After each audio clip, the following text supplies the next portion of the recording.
élèves. Des groupes de 15, demi-groupes, possible ou pas ?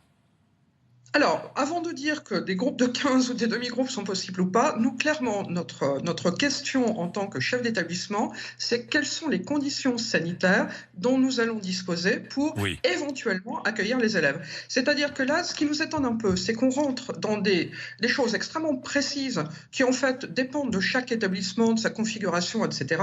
Alors qu'en fait, nous demandons avant tout retour en classe qu'on nous dise clairement quelles distances doivent séparer les élèves, est-ce qu'ils doivent porter un masque, est-ce qu'on peut rouvrir les internats, est-ce qu'on doit rouvrir la demi-tension, est-ce qu'on peut servir les élèves à table, est-ce qu'on doit leur donner des paniers repas, etc. C'est-à-dire qu'avant toute chose, nous voulons des garanties sanitaires. Ensuite, oui. Mais cela, c'est ce qu'a dit, c'est ce qu'a dit Blanquer. Hein. Il a dit quand tout sera suspendu aux conditions sanitaires, a-t-il dit. Hein. Et il a dit quand les conditions sanitaires ne seront pas respectées, un établissement ne rouvrira pas. Alors, je vais prendre un exemple très simple. Vous parlez Oui. de groupe de 15. Un groupe de 15, ça ne veut strictement rien dire, puisque vous avez des établissements qui ont des salles plus ou moins grandes, vous avez des classes qui sont à 30, à 35, parfois à 36. Donc, en fait, ce que nous voulons, nous, de l'État, c'est qu'il nous donne des conditions sanitaires oui. qui nous permettent d'accueillir les élèves en toute sécurité.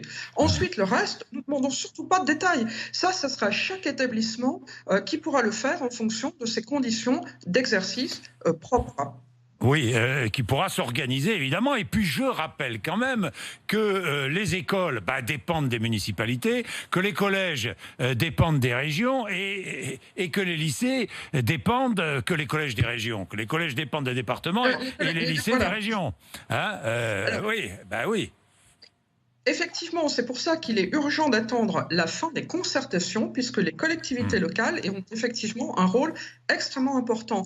Ce sont les collectivités locales qui sont les employeurs de nos agents, c'est-à-dire que tous les personnels qui vont être là pour désinfecter régulièrement les tables, les chaises, les salles de classe, pour nourrir les élèves, etc., ce sont des personnels des collectivités.